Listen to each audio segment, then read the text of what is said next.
자, 우리 하나님은 어떤 하나님이시라고 했습니까?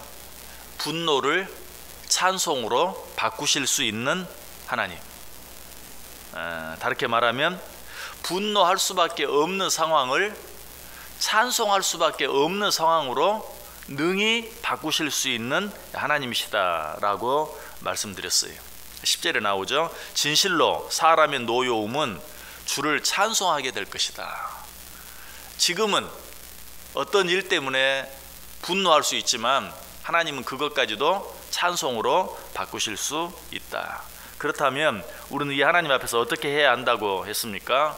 제일 먼저 설령 어떤 힘들고 어려운 일이 있다 할지라도 그 일 때문에 하나님을 향해 원망하고 불평하고 심지어는 분노하는 일에 있어서 정도껏 해야 한다.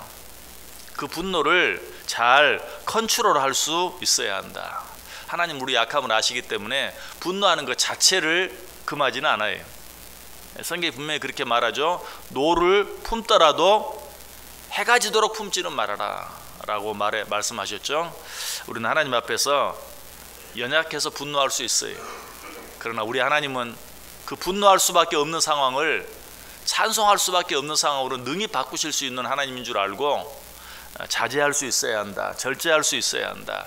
그 분노를 잘 컨트롤할 수 있어야 한다. 그리고 한 가지 더, 분노를 찬송으로 바꾸실 수 있는 하나님 앞에서 우리가 어떻게 해야 한다고 했습니까? 하나님과 약속한 것이 있다면, 하나님과 서원한 것이 있다면 반드시 갚아야 한다. 11절에 그렇게 말하죠. 너희는 여호와 너희 하나님께 서원하고 갚으라. 왜 우리가 하나님과 한 약속을 지키지 못합니까? 왜 하나님께 한 서원을 지키지 못합니까? 아니 왜 지키지 않습니까? 지금 상황이 너무 어려워서. 그래서 하나님께, 하나님 내가 이렇게 약속했는데요, 내가 이렇게 서원했는데요, 지금 너무 어려우니까 하나님 조금만 기다려 주세요 하면서 약속과 서원을 지키지 않아요. 그러나 오늘 본문은 뭐라고 말해요? 우리 하나님은 분노할 수밖에 없는 상황, 다시 말하면 너무 힘들고 어려운 상황을 어떻게 바꾸실 수 있다고요? 찬송할 수밖에 없는 상황으로 능히 바꾸실 수 있어요.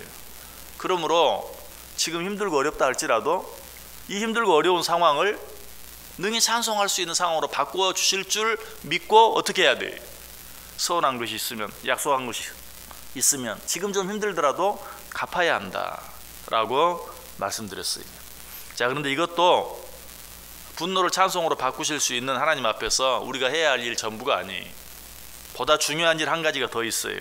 그것은 무엇인가? 이 하나님을 경외함으로 그 하나님께 예배할 수 있어야 한다. 11절 보세요. 너희는 여호와 너희 하나님께 서원하고 갚으라. 사방에 있는 모든 사람도 마땅히 경외할 이에게 예물을 드릴지로다.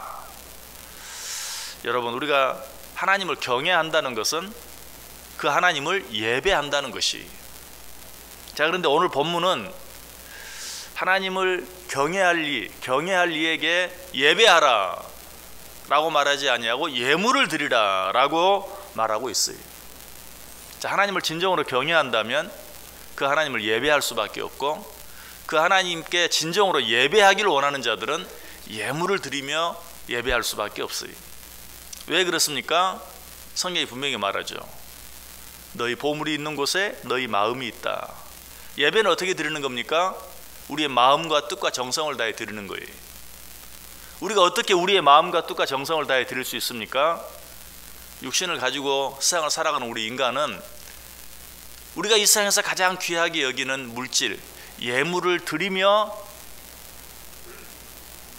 비로소 마음과 뜻과 정성을 다할 수 있어요. 우리가 육신을 가지고 있지 않다면, 우리가 하나님처럼 영이라면 몰라도 육신을 가지고 이 세상을 살아간다면 우리가 이 세상에서 가장 귀하게 여기는 물질을 드리지 않으면서 마음과 뜻과 정성을 다했다라고 말할 수 없는 것이. 그래서 하나님께서는 아예 경외할 일을 예배하라는 말 대신에 예물을 드리라 라고 말하고 있어요. 여러분, 사실 우리가 하나님 앞에 제사를 드리는데, 제사를 드리는데 제물이 없는 것을 상상할 수 있습니까? 있을 수 없는 일이죠. 제물이 없는 제사, 이건 있을 수 없는 거죠. 자, 그런데 신약시대에 와서 그 말이 어떻게 바뀌었습니까? 제사가 예배로 바뀌었어요. 제물이 없는 제사를 상상할 수 없듯이 예물이 없는 예배를 상상할 수 없는 거예요. 그래서 예배하라는 말과 어떻게 보면 예물을 드리라는 말은 같은 말이에요. 그래서 오늘 본문도 경외할 이에게 예배하라 라는 말 대신에 경외할 이에게 예물을 드리라 라고 말하고 있어요. 실제로 성경은 하나님께서 우리에게 절기를 정하시고 너희는 반드시 이 절기를 지키라 라고 말하면서 어떻게 지키라고 말합니까? 신명기 16장 16절 17절 보면 너희 가운데 모든 남자는 1년에 3번 곧 무교절과 77절과 초막절에 내 하나님 여호와께서 택하신 곳에서 여호와를 배웁되 빈손으로 여호와를 배웁지 말고 각 사람이 내 하나님 여호와께서 주신 복을 따라 그 힘대로 드릴지니라. 너희가 이 절기를 지키되 예물을 드리며 지킬지니라 라고 우리에게 말씀해 주고 있어요. 여러분, 우리가 하나님 앞에 예물을 드리는 것은 이처럼 중요한 일이, 그것이 하나님을 경외하는 것이요, 그것이 하나님을 예배하는 일이, 예물 드리는 것이 없이 하나님을 진정으로 경외할 수도 없고 예물 드림이 없이 하나님께 진정으로 예배할 수도 없다. 그런데 예물을 드리면 얼마나 드려야 할까요? 이거 쉽게 말할 수 있는 거 아니죠? 그러나 가장 확실한 정답이 있어요. 하나님을 사랑하는 만큼 드리는 거예요. 그렇게 되어 있어요. 하나님을 사랑하는 만큼 예물을 드리면 돼요. 우리는 삶에 여러 가지 우선순위들이 있습니다. 여러분, 그 우선순위, 내 삶의 우선순위가 뭔가 궁금합니까? 내가 어디에 내 물질을 가장 많이 쓰는가 보면 그 우선순위는 그냥 나와요. 하나님이 여러분의 우선순위 가운데 몇 번째입니까? 내가 하나님께 어떻게 얼마나 예물을 드리며 하나님을 예배하고 신앙생활을 하고 있는가 보면 정확하게 나와요. 흔히들 한 나라의 수준을 그 사람의 그 국민의 수입 가운데 의식주에 사용하는 비율이 어느 정도 되는가 하는 것을 보면 그 나라 사람들의 수준이 나온다고 하죠. 우리 영적 수준도 마찬가지. 우리가 하나님을 위해 얼마나 우리가 귀하게 여기는 예물을 드릴 수 있는가, 그것이 우리의 영적 수준을 나타내는 것이. 오늘 하나님께서는 그래서 하나님을 경외하라, 경외할 이에게 예물을 드리라. 바꿔서 말하면 이런 말이, 네가 정말 하나님을 경외하느냐, 네가 정말 하나님을 사랑하느냐, 그렇다면 그 하나님께 네가 그 하나님을 사랑하는 만큼, 네가 그 하나님을 경외하는 만큼 예물을 드리라 라고 말씀하고 있어요. 말씀을 마칩니다. 우리 하나님은 어떤 하나님입니까? 오늘 본문 12절에 이렇게 결론을 내리고 있어요. 그가 고관들의 길을 꺾으시리니 그는 세상의 왕들에게 두려움이시로다. 우리 하나님은 어떤 하나님인가? 이 세상의 가장 높은 자리에 있는, 그래서 가장 힘이 센 이 세상의 고관, 이 세상의 모든 왕들의 길을 꺾을 수 있는, 그들에게 두려움이 되는,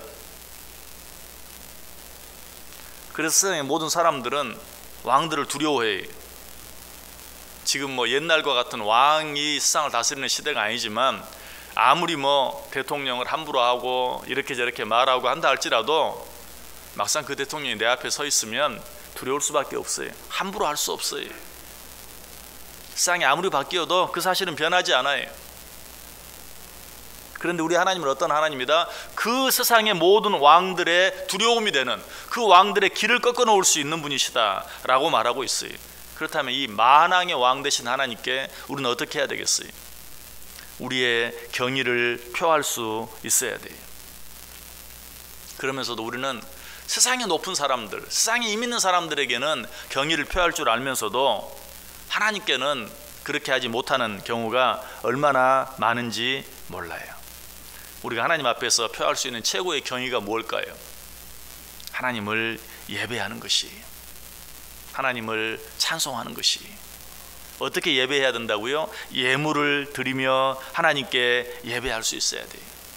예물을 드리며 하나님께 감사하고 예물을 드리며 하나님께 찬송할 수 있어야 돼요. 이것이 진정한 경외요. 이것이 진정한 예배다. 2019년이 끝나는 마지막 날입니다. 내가 이 한 해 동안 어떻게 하나님께 예배하고 어떻게 이 하나님을 경외하며 살았는가 다시 한번 되돌이켜 보세요. 2020년이 이제 하루 앞으로 다가왔습니다. 우리 앞에 놓여진 새해는 내가 이 하나님을 어떻게 경외하며 살 것인가, 내가 이 하나님을 어떻게 예배하며 살 것인가 다시 한번 마음속에 깊이 새기면서 정말 세상의 그 어떤 높은 사람 앞에서 표할 수 있는 경의보다도 더 귀한 경의를 우리 하나님을 향해 표하면서 살아갈 수 있는, 그 경의를 표하면서 하나님을 찬송하고 하나님께 감사하고 하나님께 예배하며 살아갈 수 있는 저 여러분 될 수 있기를 주님의 이름으로 간절히 축원합니다. 기도하겠습니다. 하나님 감사합니다.